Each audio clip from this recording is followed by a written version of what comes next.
Yes, it's Monday, and I love donning these headphones on a Monday, speaking into this microphone and talking to you, the wonderful listeners of We Need to Talk About Ghosts. It's hosted by me, Kev Eustace. Hello, and that's what we say at the start. How are you all doing? It's a Monday, it's the start of a new week. You can do anything this week, anything you want to. Come on, let's do it. I've no idea what that pep talk was about, but there you go, you can have it for free. Of course, we have all of the usual stuff going on today. I'm going to give you a paranormal review, so you don't have to do one for yourself, because that'd be weird. We're going to go to Bekahs Reddit corner, and she's going to scare us from the internet. Ow, I don't know why that was a wolf. And of course, my favourite part of each and every week, indeed it is, we get to talk about your true ghost stories. So don't forget, guys, if you've got one, or I always say if you're sat on one, who sits on stories? I'm just going to sit on these and let them hatch. Well, if yours have hatched and you've got an uncomfortable bum because they're scratching at your cheeks, fucking hell, Kevin. Anyway, email them in to contact@talkaboutghost.com and I'll read them out because that's the transaction we all agree to. But before we do any of that, we of course need to say a big thank you to our Patreons. Hooray! Now, when you sign up to Patreon, not only are you supporting the show, and you truly are supporting the show, you also get 2 extra shows each and every week. Each and every week, that's 8 a month. I challenge you to find a show with more Patreon content. Don't look too hard, because there's probably loads. But what you get is you get a midweek show where I ramble, and as you can tell, I like to do that. And we try to make that funny, or I just give you the thoughts on my brain, because everyone needs to hear that.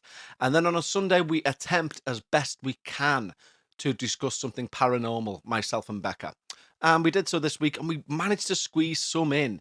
But it's really hard, when you've got other stuff going on, like general house admin. And, I'll be in the middle of a ghost story and then go, did you do those dishes? And then it turns into non-paranormal chat. But we do our best to keep it paranormal. And we really must try harder coming up to Halloween because it's the spooky season. So anyway, all that aside, if you want to join Patreon, and you should, it's fun, you need to head over to patreon.com/we need to talk about ghosts. And when you do so, not only do you get all of that extra content, and seriously, there's about 200 odd episodes, so you do the math, 200 times 30 minutes is about what? A billion years worth of content? I think that's about right. You get all that. I also sing your name as a thank you on the show. Yes, we do. And I have 4 wonderful new Patreons that I'm going to do that for right now. We have Jennifer Fickles. I nearly can't say that name, Jennifer Fickles. It's like a tongue twister. Erin Ramirez, Bizarro Girl. She sounds like a superhero that I want to meet. And Mary Kay Bruton. And this song is for you guys. The guitar is well and truly out. Now let's have some country for these people. Here we go. Oh, yeah. Jennifer Fickles, Erin Ramirez, Mary Kay Bruton, too. Then came along some bad guys and we didn't know what to do. But along came Bizarro Girl, she said I know what to do. 'Cause I'm the most bizarre superhero that you'll do. By do, I mean meet, it just didn't rhyme. Anyway, thanks for signing up to Patreon, you gang of legends. You're helping the show stay on the air and you're also helping penguins. I didn't mean the penguin bit, but I'm running out of words. But thank you from the bottom of my big fat bloody hearse. By hearse, I mean heart. But again, I'm struggling with my rhymes lately. Oh, I didn't even add on a 7th. Hearse. Heart. God, that was a nightmare, wasn't it? It didn't even work. Anyway, thank you guys. If you'd like to join Patreon, head over to patreon.com/we need to break guitars. Don't do that, I've just dropped it. No, you need to head over to patreon.com/we need to talk about ghosts. Anyway, should we have a paranormal review? I think we shall. Yes, it's indeed time for a paranormal review where I review something paranormal so that you don't have to. And this week we're going to look, or listen even, to a podcast. And that podcast is a podcast called the Cryptonaut Podcast. Now, you may be aware of this show, and if not, allow me to introduce it to you. So basically, it's a show. It's hosted by, I think it's 3 guys, and they have good intermingling banter with each other about all things strange and weird. And it recently popped up on my rotation, so I've started giving it a listen, and I like it. It's great background stuff. Sometimes I have a little chuckle along with them, and they cover all sorts of weird, the whole gamut of weird. Now, I know this is a ghost show that I do here, and there are people who are just into ghosts, and I get that. I completely get that. They're not interested in UFOs, monsters, conspiracy theories, but some people are. Some people like the whole gamut. And I'm using the word gamut far too much. But I am one of those people. I do like anything weird or cryptid or 14 or anything like that.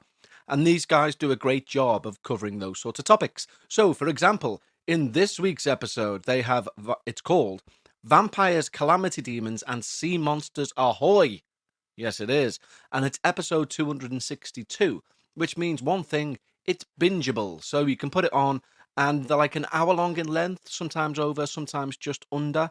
But it's really good. It's a nice thing to have on in the background when you're doing stuff. Now, I've no earthly idea how big this podcast is. It could be huge, and you all might be going, yeah, I know about it. But it also could not be that big, and they need more eyes on it. So I don't know. But either way the cat jumps, you should check it out. I think a lot of you will like it. I think some of you might not, but that's how podcasts are. But me, personally, Kev, hi, I like it. 2 thumbs up for the Cryptonaut podcast. Hooray! I'm just going to add a quick disclaimer in here that I've listened to about 6 episodes so far. I've loved them all. And as of yet, it seems fine. But I've just had a little bit of a panic attack thinking, there's 262 episodes. What if, like, in one of those hundreds of episodes, they say something like, and that's why we hate women, or something like that? I'm sure they don't. Just to say, I'm sure they're all lovely guys.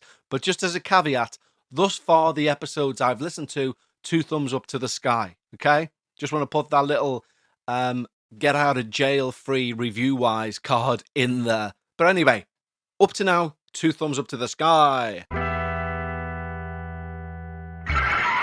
Hooray, it's time for my favourite part of the week. I say it every week, and that's because it's the goddamn bloody truth. Americans don't really say bloody, do they? It's such a powerful word over in the UK. Bloody hell, I say quite often. For example, if I lose my vape. Anyway, this is where we tell your true ghost stories or your true paranormal experiences, and I love it because I've never heard them up till this point. I don't even pre-read them. That's how prepared I am. But we've had an email come in from Amanda, and she writes, the title of the email is Random, Potentially Otherworldly. And I say it like that because there's 2 question marks after it. Anyway, it's from Amanda, and she writes, hello, Kevin. Hi. Becca. Hi. Oh, don't know what that was. And the NC. Meow. Hope all is well. It is, thank you. My name is Amanda, and although I believe in the Lord, devil, heaven, and hell, I never really believed in ghosts. Fair play. Don't get me wrong, I truly think everyone has a spirit, but Casper lurking around your home, not really. I too agree in the Casper thing. I think I've always wanted to be wrong, so ghost hunts, shows, and podcasts are fun. I recently began to binge listening to the Dark Paranormal, and when I ran out of those, I became a Patreon over there, and now I've started binging We Need to Talk About Ghosts. Why, thank you, Amanda. That's very nice of you. Okay, she says, I am rambling. Oh, well, welcome to the club. That's what I love to do. Let's have a ramble together, Amanda. She then writes, so let me get into it, and maybe you can help me figure out whatever it is I am feeling, because I just do not know. Interesting. Okay then, people. This is Amanda's email. I've always had deja vu my whole life. And I don't mean something seems familiar. I mean I can be in a conversation or situation and I know what is coming next, even what someone is going to say. This has happened when I'm at home, visiting family, even on trips to places I've never been.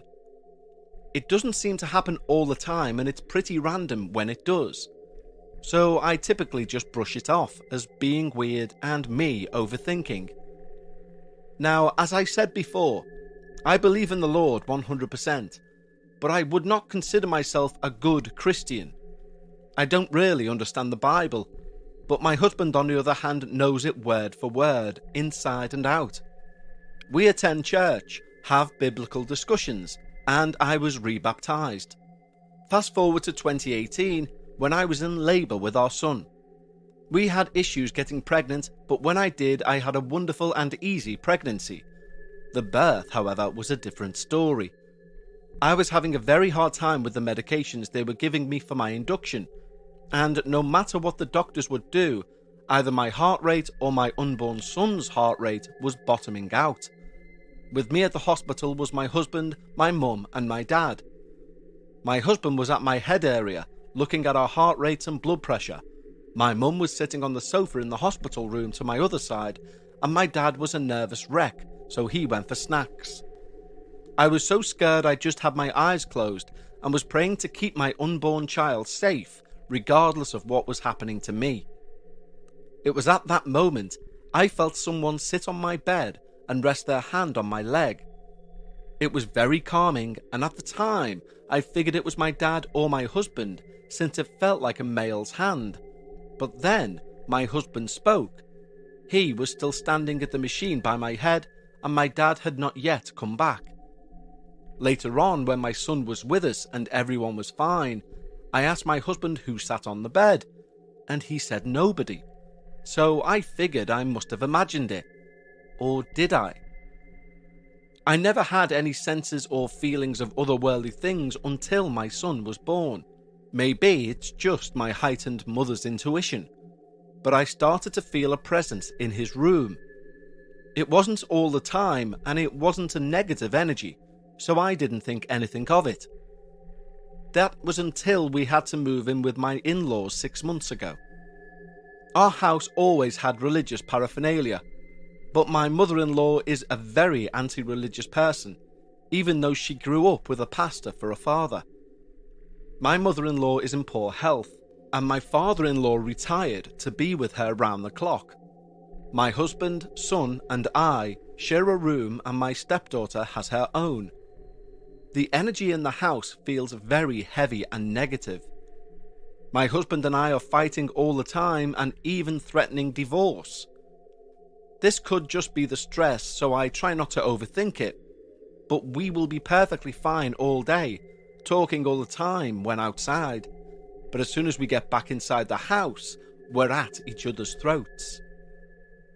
Here is what I cannot figure out. My son is 4, and of course kids have nightmares. But they've gotten so bad now that it's almost every night. It's always the same monster with a black hand and long nails grabbing him and pulling him under the bed. I wake up every night around 2 or 3 a.m. I mean every night. I also get a feeling like someone is standing next to my bed when I'm sleeping, that I wake up knowing someone is there but I don't open my eyes. This had me so freaked that I asked my husband to change the side of the bed with me, which he did, and although I still wake up at 2 or 3 a.m, I do not get the feeling of someone standing next to me. Oh, I just realised when thinking about sleeping arrangements, my husband's dog started to sleep on the floor next to my side of the bed. Sometimes I would hear him growl at night, but I assumed he was having a dream, as dogs do. When I moved the side of the bed, he did too, and no one can get him to leave the spot he has chosen until morning. Maybe he's being protective, I don't know. The last weird thing is stuff seems to go missing a lot, and then shows back up randomly. For example, my husband lost his phone and we looked everywhere to no avail. We asked our son numerous times if he took it or did something with it, but he was adamant he did not. 2 days later, we found it sitting on our son's bed, right where we'd looked, and I even sat on that very spot. So strange. Well, I feel like I've been all over the place with this, so hopefully I am still making sense. Love all your shows, keep it up. Why, thank you, Amanda. Now, bloody hell, let's get serious for a bit here, genuinely, because that sounds terrifying, and from that email alone, with only that to go on, it does sound like it's the house that's causing the issue. What would I do? I say, what would I do? I'll be honest, what I would do is absolutely nothing and just panic all the way through it. What I would suggest other people to do, i.e. you, is to get it cleansed, genuinely. Because think about it, with what's going on with your in-laws, if there's already like not a negative feeling, I don't want that to come across the wrong way, but I mean, if your mother-in-law is really unwell, the fathers had to retire to look after her. That's going to create, whether they like it or not, or whether they want it or not, resentment and misery and stuff like that. It just will, subconsciously or not. So that's going to be there in the house. And you need to also couple it with whatever else. And I don't want to know, none of my business, but with whatever else is going on in your relationship that's making you get at each other's throats. Is it that you're living back there that has caused some sort of resentment or anger? Whatever it is, it seems like there's a cauldron of negative emotions that now appear to be manifesting in some sort of way, which I'm a total believer in can happen. Like that old thing that everybody says, when you can walk into a room and know if an argument's taken place because the air is electrically charged with some sort of negative, angry vibe. And we've all had that. We've all walked into a room and sensed that. I know I have. So if you think you can sense that when a small argument's taking place and you walk into a room, if you can sense that because of the energy there, imagine the energy buildup of all those situations going on within the house and what that can do. Whether that beats just somebody's psyche, like your son's, maybe that's what's giving him the nightmares, he's picking up on all that. Or maybe there is something manifesting, I don't know. And I'm not trying to scare anyone, but I would say genuinely, read up online, get some sage, go and do something, but cleanse it in some way. I mean, and I know that you said your house was previously full of religious paraphernalia and your mother-in-law's very anti-religious. Well, bring something into your bedroom maybe. Try and reintroduce a bit of yourself and that religious aspect back in to that environment and see if that changes anything. Because it's interesting what you say about when you're out and about, you're fine. And when you get back there, you go for each other. That's quite telling. That to me says it's where you are. It's not to do with who you are, it's where you are. That's creating a situation. Getting very serious here, aren't I? But anyway, that would be my advice for what it's worth, which, as we all know, is less than a carrot. What it did make me think, though, which made me chuckle, is where you're saying, I'm religious, but like, I'm not a very good Catholic, blah, blah, blah, blah, blah, or Christian, as you say. Well, I'm a terrible Catholic, as we know. I'm very lapsed. Turns out, get onto this, right? Recently, my auntie died a couple of weeks ago. We went to her funeral. She was Catholic, and her sister, my other auntie, she died a couple of years ago. Went to her funeral, and she was Catholic. Now, my mother died, obviously, you all know, when I was like 16, and she had a Catholic funeral. But up till 2 weeks ago, I was convinced my mum was a Protestant because she told me she was a Protestant, right? And on the way back from this funeral the other week with me dad, I said to me dad, why's like me Auntie Kitty and me Auntie Sheila both had Catholic funerals, and why did me mum have one if she was a Protestant? And my dad went, what? She wasn't a Protestant? I went, well, she told me she was. And it turns out that my mum told me she was a Protestant because when I was an altar boy, a good Catholic altar boy, she would never go to Mass. She just didn't want to. But I would say, why don't you come to Mass? You should be coming to Mass because you're a Catholic like us. And she turned around and went, no, I'm not. I'm Protestant. I don't need to go. And I was like, oh, fair enough. And just let it lie. So she lied. Couldn't believe it. When I die and get to heaven, gonna have words with her. But then my dad said a really funny story. He went, yeah, she never liked churches. He said, when my older brother Paul is like, he's nearly 50 now. Anyway, he said when he was a kid, my dad used to take him to a church in the area that they lived in, Kirby. Let's say it was called All Saints or something. And he used to take him every Sunday, but my mother would never go because she didn't like churches. And she went once, and apparently the priest come over and said, oh, hello, Frank, to my dad. Hello, Paul. And who's this? And my dad goes, it's my wife, Pat. So he goes, oh, hello, Pat. Are you okay? Well, we don't see your face in here very often. And my mum, as opposed to just saying, yeah, I don't like coming to Mass, said, yeah, it's not really been the same for me since it stopped getting said in Latin. What? And my dad said, I looked at her and thought, what have you just said? And the priest said, oh, do you speak Latin? She obviously then just had to go, no, I just liked how it sounded. My dad went, I just grabbed and said, come on, we're going. Oh my God, I mean, what sort of a thing to say? Yeah, it's not for me. Ever since they stopped using the Lord's tongue, I decided not to show my face. Anyway, God bless your mother, wherever you are. But it certainly won't be in a church, that's for sure. Of course, unless it's a Latin spoke mass, and then she'll be there with bells on. apparently.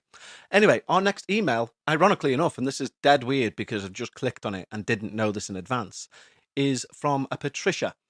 And that's obviously my mum's name. Hello, Kevin. Hello, Becca. Hi. And hello, Anne Pers, cat of the neighbouring regions. Well, I think that's the best title we've ever had for the NC. And a meow back to you, Patricia. First, please use my first name only. Thank God I did. Patricia, like your dear mum, also named Pat. That's fucking weird. That's very weird. That is so weird. Well, I've freaked myself out here. Wow, that's very weird. And wow, I've genuinely. Anyway, shut up, Kevin. Get on with the show. But let me just rest assured. That's a little bit freaky. I'll need to check something out. Is it a birthday or something? Sending me messages from the other side. That's fucking bizarre. That. Anyway, wow. I'm of a certain age, she says. I wrote to you this past January about hearing 3 knocks on the window. And I'm glad to say, sorry, can I just say as well? This is now getting a little bit self-absorbent, but I don't care, really. It's my show. What can you do? But 3 knocks on the window was what happened just after my mum died as well. We would hear it on the living room window. Anyway, it's getting fucking bizarre now. And if she's here in the room, sorry, mother, for swearing quite a lot, but there you go. I wrote to you in the past January about hearing about 3 knocks on the window. I'm glad to say we haven't heard them lately. Here's a little story. Not ghosts, not creepy. Why have you sent it in then, Pat? Bloody hell. But, well, how would I know this? Here we go. This is Pat's email. About 8 years ago, my good friend Ginny lost her husband, Jim, unexpectedly. She lived about 200 miles from me, and I was sad that I could not be with her at the time. I'd met him once, and he was a lovely fellow. I decided that I could make and send her a virtual hug in the form of a comfort shawl. The sewing circle at my church would make these, along with soft throws, to give to members who were ill or in hospice, or had lost a loved one, or were in need of some extra love. So I headed off to my local fabric store, intending to buy some nice sunny yellow fabric. There were several bolts of yellow fabric, along with an entire rainbow of colours that would brighten anyone's day. Just as I was about to pick up a bolt of yellow, my eyes were drawn to several bolts of red. No, I already have yellow in mind, I thought. Look at the red intruded into my mind. I had the impression of a very small entity standing next to me, like a little Jawa from Star Wars. The red, it repeated. I really want the yellow, I protested. Get the red, said the little Jawa in my mind. I looked back and forth between the 2 colours, but felt myself drawn more and more to the red fabric. Then the little figure became Jim, still in my head, still small and dressed like the Jawa. He smiled and said, get the red. So I got the red, made the shawl and sent it to my friend. Ginny then sent me a note in due time, thanking me for the shawl and saying red was Jim's favourite colour. Wow, Pat, that is grand. I do love that. That is brilliant. And thank you for giving me one of the most weirdest sensations ever on a podcast. Genuinely, sincerely, and whatever other words mean, I mean it. Anyway, thank you very much for all your stories today, guys. That's been brilliant. I'm a little bit freaked out. So I'm going to have a little rest before we go to Becca's Corner. You guys won't. It's going to be a jingle and then we'll hear Becca. But, you know, that's how it goes. So let's head to the dark and dingy corner known as Becca's Reddit Corner. Ladies and gentlemen, now it is time for Paranormal Reddit Corner with Becca. Yes, it's time for everyone's favourite part of the week, if your name's Becca, and it's Becca's Reddit Corner. What, it's time for my favourite part of the week? I'm joking. I was implying that no one liked this part apart from you. But everyone likes this part. That's dead mean. It was dead mean, wasn't it? I'm so sorry. Welcome! No one likes you! Everybody hates this bit. I don't know why we're doing it. We're only doing it for you. No. Everybody loves this part. It's the end of the show each and every week. Okay. It's the closer, as Dave Chappelle would say. The headline. The headline act, yeah. The main event. So anything spooky happened in the house that we need to add to the canon thus far? No. No? Okay, well, thank you for the update. We will always ask. Again, this for a weird little set of Jim Harold, right? I'm Jim Harold. What a doozy. That was my impression. That was an awful impression. Even I know that he doesn't sound like that. Okay, well, yeah. Gee whiz, that's a head scratcher. That was quite better. Anyway, He often talks about the show finding its own sort of path, you know, like through stories being told. Yeah. Get on this. You know, I don't pre-read anything. Read a story. It was about somebody who was a lapsed Catholic, blah, blah, blah, blah, blah. I then go into talking about the hysterical story about my mum saying that she was Protestant, but only to me. Yeah. So that she didn't have to go to church. Really funny. And then about my dad once taking her to a church and her saying to the priest the reason she didn't go was because they stopped doing the mass in Latin. Yeah, that's also brilliant. Yeah. And anyway, this like big thing about mum. Anyway, the next email that I read starts off with, "My name's Patricia, like your dear mum Pat." Right, just dead weird thing. And it really like threw me for a loop. And then she says, the writer says, I sent you something in January about the 3 knocks on the window. Now, have I told you in the past about the 3 knocks on the living room window that we used to have after my mum died? And like me and our Kath and our Paul would all be like, "Did you hear that?" And we'd hear it. Vaguely, yeah, rings a bell. It was so weird though. You know, it was just like a proper, I don't know. We get into a headspace thinking about someone, and then somebody says, you know, that thing. It's dead weird. Anyway, just thought to share that. That just kills me. That pretending she was Protestant to get you to shut up. Yeah, and also I just love it. You absolute little nerd. Why aren't you going to church? No, Mum, why aren't you going to church? No, you should be going to church. And finally, she just like pretended she was a different religion. And you know what the thing is though, as well, it proves that I didn't think it was like this, but it proves that I've got that fucking Catholics are better than Protestants sort of angle in me. Yeah. Well, what's the word? Like superiority complex. Yeah. No. Like I forget the name. But what do you mean? Oh. Well, you know, like where like the whole Catholic against Protestant sort of thing. Yeah. Like, I must have part of that in me and didn't like the think competitive or the animosity. Yeah, I didn't think that I had that in me, but because obviously Protestants still go to church. But yeah, I know that's the other thing that you just immediately dropped it. Like, well, yeah, of course Protestants don't go exactly, to church. Yeah. Yeah. And when she went, well, I'm Protestant, I was like, oh yeah, and they don't mind. They're not that arsed. It's kind of like, yeah, they're all exactly, they're part-timers anyway, they're rubbish. Yeah, exactly, yeah. I thought, well, you don't really need to go to church, you're a Protestant because it's a plazzy religion anyway. It's like, what, that must have been me state of mind, which I don't believe, obviously. I don't believe. Apparently you do. Well, or did. I did as a child, anyway, yeah. Some altar boy I was. Anyway, I don't genuinely believe that, by the way. I don't really. I'm joking. Anyway, this is the one that when I say, as we know, I haven't chose this for you to read.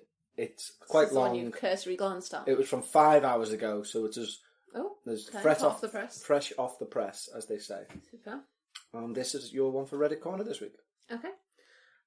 This story is by Egadit Katzilla. Oh, Mr. and Mrs. Katzilla's son, of course. Interested in Katzilla, obviously. And the title is "Heard This in My Room Last Night and It Freaked Me Out." Oh, well, it wouldn't have been you because you're speaking so low. So allow me to welcome you to Reddit Corner with Becca. Thank you. Let's begin. And you can pipe down. Well, you can pipe up. You can pipe down. Hey folks. So I usually meditate when I go to sleep, and usually I hear these loud-ass pops in my room which take me straight out of my meditative state.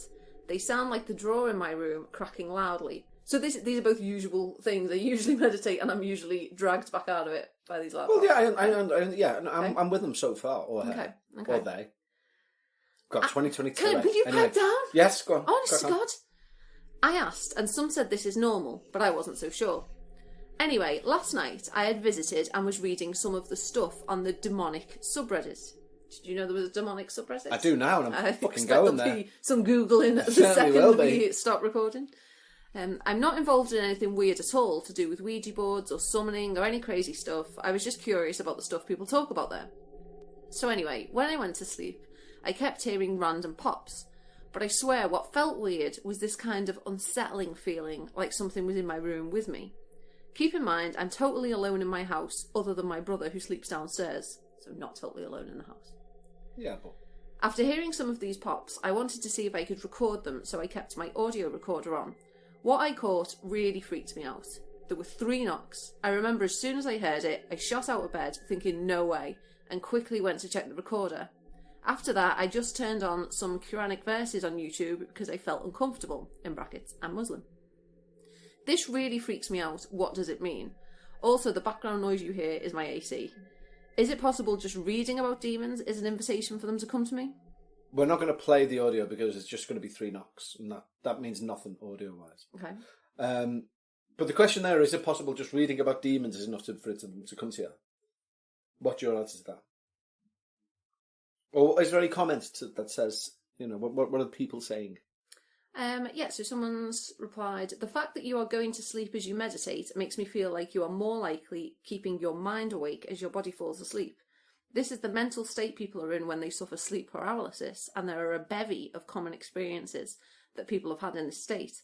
Noises in the room, feeling as if a presence is near, seeing a hag or shadow person / people. It's also a state from which you can launch into a lucid dream. The theory is that you are so close to dreaming, so you're experiencing dreamlike hallucinations.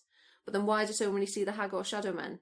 Why is it never unicorns and angels? People say sleep paralysis as though it's some kind of answer to the kind of experience you had, but there are just as many questions to be found down that road. However, you might research sleep paralysis and see what you find and whether it jibed with what you experienced. And the posters replied, this is exactly why I started recording last night. I wanted to know, was this something that I was hearing in my head because of the meditation, what people told me, or something else? The knocking was unsettling. I've never heard that before. Interesting. Well, I will say this, as someone, you know as well as I do, that I meditate or listen to a meditative tape, or something on the internet most nights, don't I? Yeah. Like, I try and meditate every night to fall asleep. And in my attempts to astrally project throughout my life, there have been several occasions when I've only done it once. I've only achieved it once, as you all know. But there's been several times when I thought I'm coming close. And on a couple of those occasions, what you do get, and this really freaked me out, because I find it freaky when you experience something that you don't know, you've never read anything about, and then you read about it. But it's within the world of the supernatural, do you know what I mean? And you're like, what the fuck? And one of the times I was lying there in my dad's house, lying on the floor, middle of the afternoon, trying to astrally project, trying to basically do the body asleep, mind awake thing that you're meant to do. And as I was doing that, I must have been getting there because I couldn't feel my body, as such. You don't move, so you tend to lose that sensation pretty quickly anyway. But then I heard what sounded like the sea in my ears, and then a loud crack of a whip. Right. Like a proper crack of a whip, like whoosh. So much so I jumped up and looked around and thought, what the fuck was that?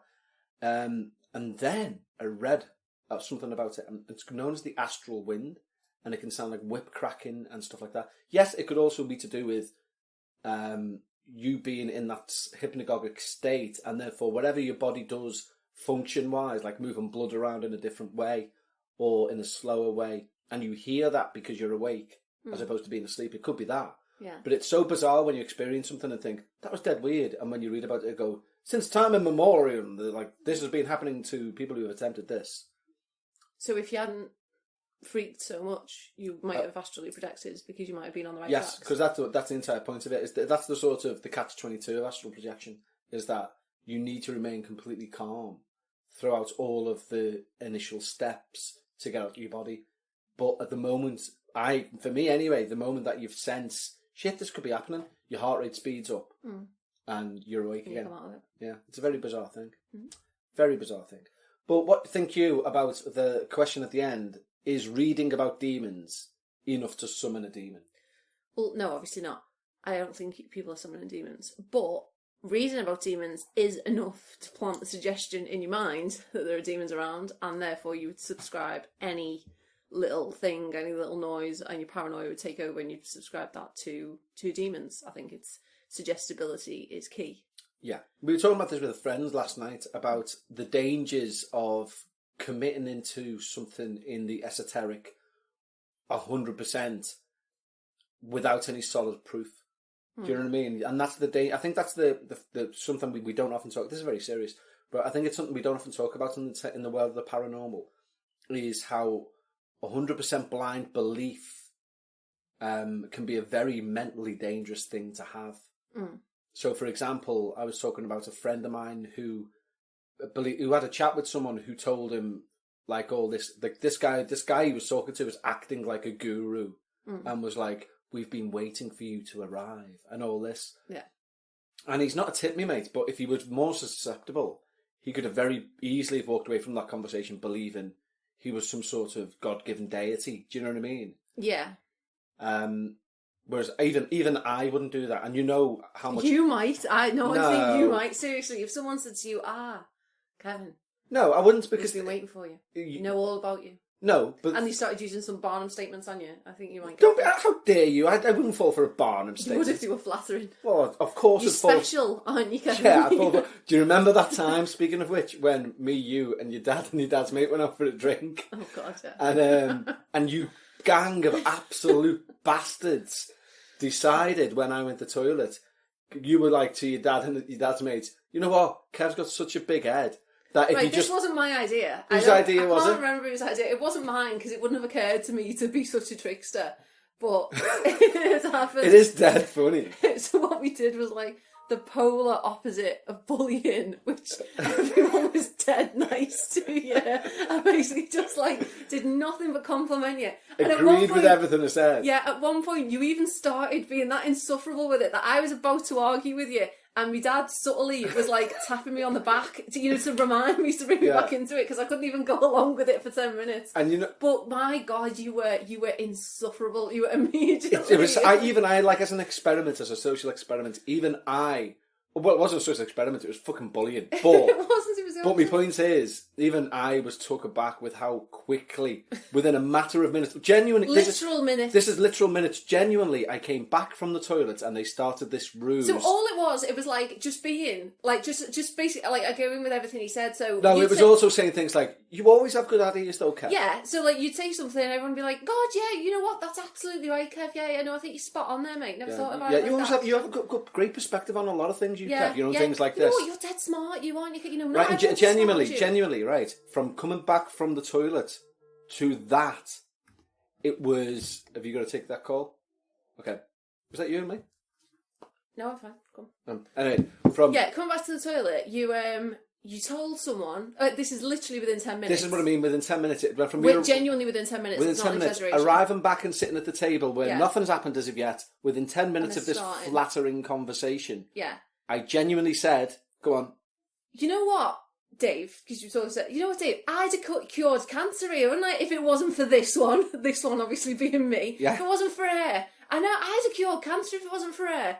Like, seriously. It was even worse than that. I think I turned around and said, you know what, I genuinely believe if it was given time to myself and wasn't bothered by her all the time, I could have probably cured cancer by now. And then you led a rousing rendition of a song which only word was Kev, Kev, Kev, Kev. You know, like a drinking song where people have like a pint in their hands and their elbows are going left to right. Like the villagers in the Beast when they're singing about Gaston. Yeah. Kev, Kev, Kev, Kev, Kev. So obviously as well, we all joined in with it. It was ridiculous. And then it came back down to earth with a bang, because you all went, we were just fucking lying, you idiot. Now, what I would like to say is that at one point, I think maybe you went out for a cigarette or something, and everyone went, right, now let's do it the other way, negative, and I was like, no, because that's just dead mean, absolutely not. You might have had a breakdown. Yeah, exactly, yeah. And then what would have been, and then, when he next comes back, I'll pass him the razor blade, and we'll just tell him what the best places to cut. No, but it was really funny, and you did let yourself down. I did let myself down. Especially the song. No, it's more the fact that genuinely, in my mind, I was like, I probably could cure cancer if it was given the time. Yeah, if it wasn't for her hounding me, always wanting to like go out for dinner and stuff. Bloody nuisance over here. Honest to God. What an absolute tool. Yeah, but seriously, like, the speed was remarkable. I know, yeah. That like we're genuinely talking about 10 minutes. Like, it's not. This but wasn't I'm an all day. I'm not blind to it either. This is the worrying thing. I'm not, like, there's that test, isn't that Darren Brown does on one of his programs. He does that test. It's got a name, and it's basically how people respond to authority. And the test, and it's been a repeated, proven scientific experiment, is you get a group of people, and one by one you bring them into a room, and it's how they react to someone in authority. So they're told that there is a dial and a button, and they're told that in another room, this dial goes from like 0 to 100, and they're told in another room is a person who's strapped to electric like points around the body, and the fella in the white coat says to this person who's not in on any of this, they're the subject, they'll be like, turn up to 10 and press the button. So they do, and they press the button, and they can hear from the other room, ah! And it's about, and then the person will say, like, turn it up to 20, press the button. And it's about how far will people go in the knowledge they're hurting someone. When told by authority. And the amount of people that get to the point of 100 and press it and they don't hear any scream, implying they've killed the person. Yeah. But they're fine with it because they feel absolved because someone in an authority they actually told them. used that study in the defence of the Nazis at like the war trials after, after Really? World War II. Yeah, that was one of formed part of the defence, that it was like that these people were just acting on orders and shouldn't be punished for something they were told to do. Here's another, we're not, this is getting a bit off topic for Reddit Corner, but I think it's a very important thing that I watched recently. I've got a friend of mine who's suffering with addiction problems, and he sent me through a video that he'd seen on this TED Talk, and it was about a scientific experiment that was done, and it was about our knowledge about addiction, and about, apparently our knowledge and how we treat addiction is based on studies done in the 30s with rats, where they basically got rats in empty cages, put cocaine and heroin and stuff in one water bottle and normal water in another bottle. And they always went for the heroin or cocaine one. Got addicted and died. And this guy argued, that's because that's the only thing that was in the cage. So he repeated the experiment, but within the cage he made it a rat heaven. So there was things to play with, there were other mice, there was females to interact with, there was a society, there was food. And then he put like a cocaine-laced water bottle in there and a normal water-laced bottle. The rat tried both and stuck with the normal water bottle. Because it didn't need... Because it didn't need... And the whole point of the discussion was that its addiction feels like support. And that's the thing. Like, when you don't feel supported in life or have a support mechanism to fall back on, the addictive substance becomes that support mechanism. It becomes that reason to get through the day that gets you up every morning. Yeah. And it's such an interesting, insightful video. Anyway, I just wanted to share that whilst it was on my mind because I think addiction is one of those things where people can look down their noses at addicts, and that's not right. I don't think. Anyway, we're not topic there. Yeah. So, what is this? A Reddit Corner coup? This is a Reddit TED Talk. I know, yeah, a Reddit Corner coup, yeah. Anthony, you want to add before we say tatty bye? I don't think so. Okay, well, as ever, thank you for bringing us to your corner. Pleasure. Thank you for visiting Reddit Corner with Becca. Thanks! I don't know what I meant to say. That was beautiful, wasn't it? Yeah. Thanks! You're probably not supposed to say that. Sorry, I have this vision now of everyone who's got headphones in, like, proper flinching. Fucking hell, stop shouting. Yeah. Sorry, guys, bye. Say bye. Bye. That's how you speak normally. That's why you need to hire up.